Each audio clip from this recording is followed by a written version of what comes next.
I want to go into how everything led up to him being killed.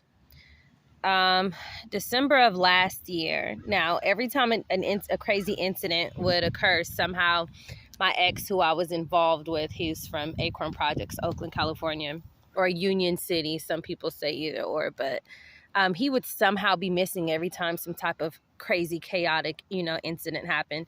Please also keep in mind too, I took care of him full time. I lived there, but there was another name on the lease who was actually one of my friends, who also ended up being involved in. So anyways, here's what happened. Towards the end of last year, I was running errands and I come home and Tyree looked like he had been beaten to death and I almost had a heart attack. So even though he seemed like he was normal, he called my name. He was like, Mimi, and I walk in there. He's like, can you give me a glass of water? And I look at his face and his face looks like he had been beaten to death. I don't know why he was acting like he was normal, but you can tell he was out of it. I instantly called the police. And when I called the police, the Vacaville police came and, there was blood all over his bed. There was blood from the hallway, from his room to the bathroom, but there was no forced entry. And, it was a trip because they actually noticed that his clothes were completely clean. Like no speck of blood, no splatter blood, it's blood everywhere else. And so, that was already an indicator that it was something weird going on. They then, pointed out that there was no forced entry.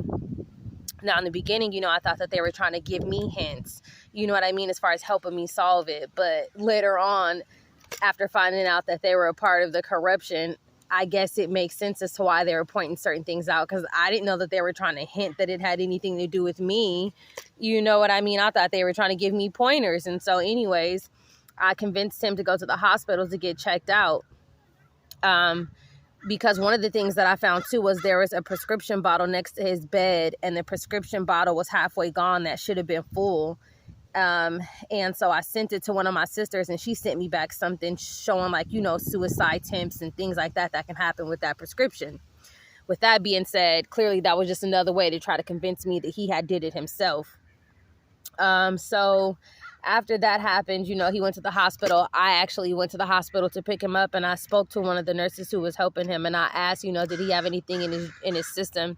She said that he kept fighting everybody. He wouldn't allow them to take any type of toxology test or anything like that. Oh, look at all these birds flying around. For me to, see if he had something in his system. So anyways, I couldn't do nothing but take him back to the house. And I also asked her, has she ever seen a situation like that where somebody could have did that to themselves? I mean, his whole entire face had fractures all over it.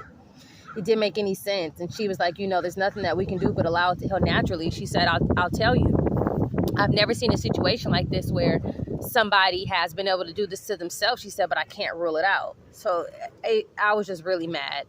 But I couldn't do anything about it. So anyways, he went back home and he was healing and things like that. Keep in mind, at this time, he was going through so much. Like his Social Security had stopped randomly. What else was it? He needed a wheelchair. His wheelchair had broke down. He was waiting to get a new one. It was like everything in his life was just all messed up, And so me still not knowing at the time that relatives and family members were using a lot of hardcore bad magic on him, to cause him to just be in this very depressed state. I just tried to work through it with him. So anyways, that situation happened December of last year, which was 3 to 4 months prior to him actually supposedly randomly just, passing out. My ex, he would show up before, he would show up after these incidents, but he would never be around at the time. So keep in mind, you guys, at this time, when the law enforcement was trying to tell me that there was no forced entry, I didn't even think well, wait a minute, my other friend, her name is on the lease, could she be a part of it? I did get dreams after that my ex was dealing with her first cousin, her blood cousin. And, little by little, with a lot of the dreams that I was having in downloads, and then I started using tarot, I was able to put a lot of this stuff together. So yeah, that's just another incident that occurred prior to that murder.